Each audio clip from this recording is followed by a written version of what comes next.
No particular reason, just because this is what I've chosen to do today. Would you mind identifying, please? PC Dean. Okay. Card number 17920. Thank you. And yourself? Okay. Why are you lot all coming out like this? You're making me feel nervous. Because when people start filming outside of our police station, it tends to alert red flags. Okay? For what reason? Mainly for terrorism. I'm not saying you... When an officer drops a line like, "People usually film police stations for terrorism," it's not a casual remark. It's a strategic move. That statement plants suspicion in the air without directly accusing anyone. In legal terms, that's called implied association, tying an innocent action to something far more sinister. But here's the reality.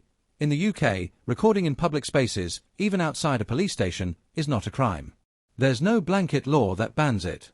The word terrorism is often pulled into these encounters as a pressure tool, a way to control the conversation, shake the confidence of the person filming, and potentially justify a stop and search under terrorism powers. At the end of the day, this isn't about law.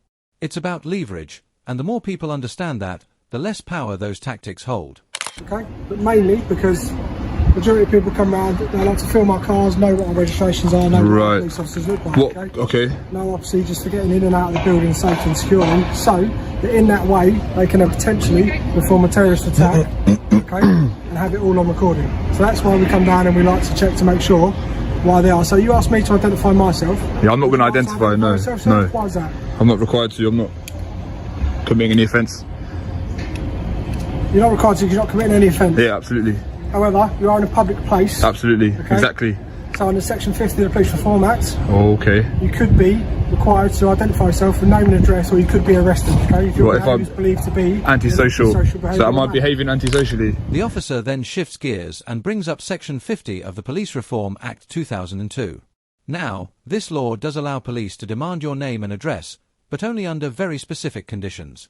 They have to genuinely believe you're involved in antisocial behavior, and antisocial behavior isn't just standing around with a camera. Legally, it means actions likely to cause harassment, alarm, or distress to the public. Filming by itself doesn't meet that standard. It's entirely lawful unless your behavior crosses into actually bothering or endangering others. So, when Section 50 gets dropped in situations like this, it often feels less like proper law enforcement and more like a bluff, an attempt to pressure someone into handing over personal details without solid grounds. And that's where the problem lies. Because when authority gets stretched beyond what the law allows, it doesn't just confuse the public, it edges into misuse of power. Is that the route we're going to go down? I'm not going to give you my name. I'm not going to give you my name. I wouldn't suggest using the Section 50 power. You would have to prove that I'm behaving antisocially, causing members of the public harassment, alarm, and... Okay, so how's my behaviour? If you're filming and in fact you're standing outside, there's a member of the public to walk past and feel completely distressed by the fact that you... How would they feel distressed by that? Am I engaging anyone else? I'm just here filming you. You walk past... what are we doing? And are you going to nick me now, are you? Well, I'm going to ask you to move on, sir. I'm not going to move on. I'm in a public place. At the moment, you're not in a public place, sir. This is cast as a public place. Nah, it's not. Now, let's talk about public space. Public land usually covers roads, sidewalks, pavements, and footpaths, basically anywhere the public can walk freely without restriction. Ownership doesn't change that. Even if the land is technically owned by the police or the local council, if there are no fences, locked gates, or official signs keeping people out, the law still treats it as public space. That means the same legislation, whether it's the Public Order Act, Section 50, or any other law, applies here just like it would on any other public street. So if someone is standing on the pavement outside a police station with a camera, they are still on public ground. It doesn't matter who owns the bricks behind them. What matters is their right to be there. Oh, look, this is a pavement, mate. What are you talking about? Tell you what, sir, if you want to be in a private place or a public place, take a step on that pavement. No, I'm good here. I'm good here. I'm good here. So this is not a private place. How is this a private place? Look at where we are. Look. Just so the camera can pick it up, yeah? So if it... So there's your yellow lines. No. You're talking nonsense, mate. You're talking rubbish. And there you are, mate. You're trying to flex jurisdiction. Let's just pack it in. Yes, you are. I will carry on filming. No, I'm not going to step there. So we've gone Section 50, and now we're talking about private land. What's next? What's next? So I'm correct in what I'm telling you. No, right? You're just flexing unnecessarily. Yes, you are. Flex unnecessarily. You're not an issue to me. 179. All right, I'm not an issue. No worries. You are not an issue to me. Good. I have no reason to flex to you. Good. You are not that much of an issue. Good. Then there should be no reason. There should be no concerns about me filming. Then if that's the case. Well, genuinely there is concerns. Well, you just said that I'm not an issue to you. you're not an issue for me to flex. That means I'm not bothered by you. You're not big, high and mighty, okay? Okay. It's not about me, it's about you. This is about your ego, not about mine. Not about your... Yeah, of course it is. Your ego needs to be approved and swept and fucking stroked because you're standing... Did you just swear? Because, yeah, I did just swear. So you just... public place.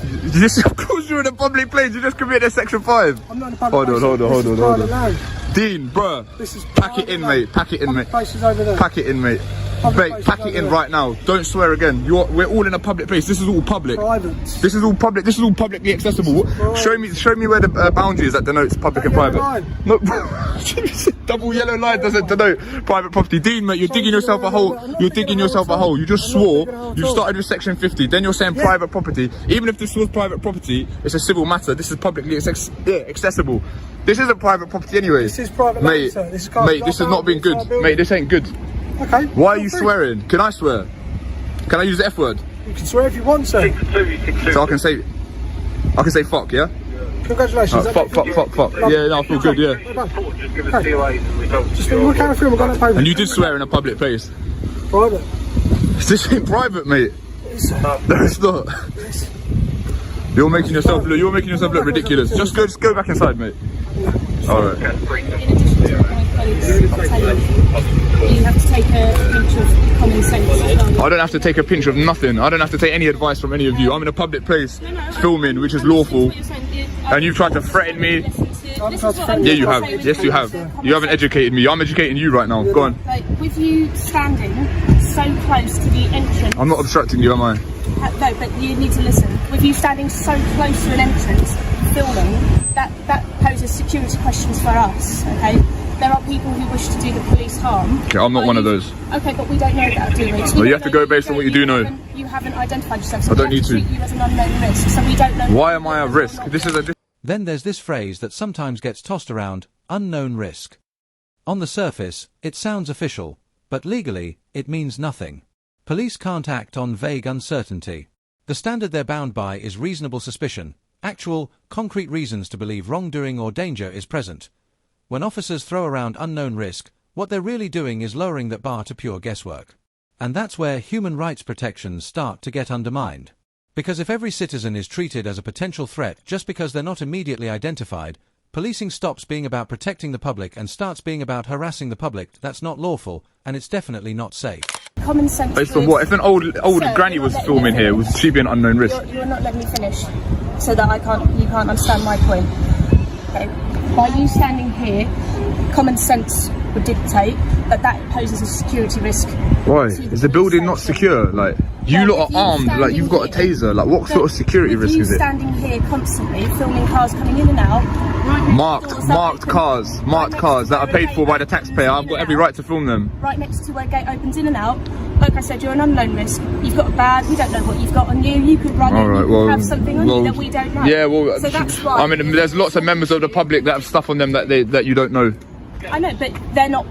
Are they all unknown risks as well? Yeah, well, I can be here. Everyone's an unknown risk. Everyone's an unknown risk. We don't live in a police state where everyone's an unknown risk and you're constantly doing surveillance. What sort of you lot have been brainwashed or something? I'm just a member of the public. Chill out. We're not all unknown risks. What are they teaching you in training? Unknown risk. Is this a police state?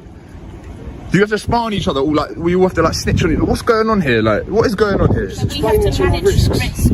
So we always have to manage risk, and that's why we have to do unknown risk and known risk. So anything that we don't know is unknown to us, so we have to treat it with an element of caution. Okay. Yeah? That's fair to say, isn't it? Okay, I mean... That's a common sense approach to this. And because we don't know you, you've not identified yourself with us, we don't know the risks that you pose. Would you identify yourself? Yeah, I'm PC Cook, okay. 1654. Sure. Yeah? And I'm just talking to you like I would to anybody else. Alright. And that's the point I'm trying to impress to you today, sir, that's all. Okay, now what?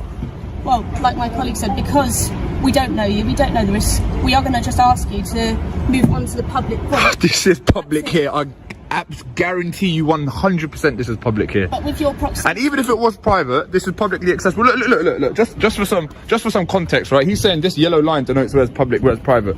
So how could this possibly be private property? Even let's say hypothetically it was private property, yeah? Who owns this property? Does the Met Police own this property, or would they hypothetically lease the property? Owns this property. No, they don't. By Bexley Council. Okay, right. So Who pays for the council? Property that can't How's the council funded? I'm pretty sure this is leased anyway. I'm pretty sure the Met don't own this. This was gifted to us. So, You know that for a fact, do you? Well, you got flowers on your radio. Why not? So I'm asking why. If you went into a shop and they had a counter with no barriers either side, you would know that. Yeah, that shop's not paid for by the taxpayer. No, but behind that kiosk area, even though you can access it, is an inaccessible point. That's another common sense approach. So you can see that from there to here, and then this bit here, common sense would dictate that this is not a public part of the domain.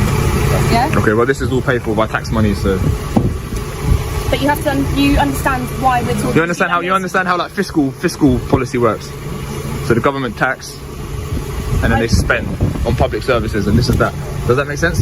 Yes, that makes sense. Yeah, it's a fiscal policy. It's the economic policy, right? So it dictates how spending and taxation works. Okay, I'm not here for a lesson. I'm just trying to talk to you. Right. And I'm just trying to explain to you as a person, yeah, from a person to a person, why we are managing the risk of somebody standing by the entrance that's constantly used to a police station. Okay, have I satisfied that I'm not a risk? Well, no. Because Alright, well how are you going to satisfy it then? Well, we're just... Just remember, everything I'm doing right now is perfectly legal, so just remember that. And it's not antisocial. Well, why did you backpedal on that? I didn't backpedal. Yeah, you did. But why are you not nicking me under Section 50 then? Because I don't have reason to. Okay. I'm trying to approach you with common sense. I don't like to unnecessarily criminalise people. Oh, thank you. Good, So, good. Me and my colleague have tried to appeal to your common sense nature, but clearly. Good. I'm happy that you're not. I'm happy that you're not criminalising people. That's good. You know of any officers doing stuff like that? Do I know of any officers Yeah. unnecessary criminal? Yeah. Never heard of that. Right, good. Good. Why? How can you? You know you swore in a public place as well. I didn't swear. Yeah, you did. I did not. And if that has offended you, then I do apologise, but I did not swear in a public place. You did. You said the F word. I've got it on camera. I swore, but I'm not in a public place. All right. If you say so. Okay. Right, we done? Yeah, you go back your day. All right, you're dismissed. So, here's the bigger picture. In this video, the auditor was calmly filming outside a police station, a completely legal, protected activity in a public place. Despite that, officers leaned on laws like Section 50 to pressure him into giving his details, even though they had no lawful grounds. At one point, they even claimed the pavement wasn't public land and treated his camera like a potential weapon. None of that holds up under legal scrutiny. Through it all, the auditor stayed composed, while the officers slipped into threats, unprofessional language, and outright overreach. What we saw here wasn't lawful policing. It was misuse of authority meant to intimidate someone for exercising their rights. And that's exactly why knowing the law matters. If you don't know your rights, you risk being pressured into surrendering them. Thanks for watching. Make sure to like, comment, and subscribe if you want more breakdowns of police powers, legal rights, and real-world encounters like this. Stay aware, stay safe, and I'll see you in the next one.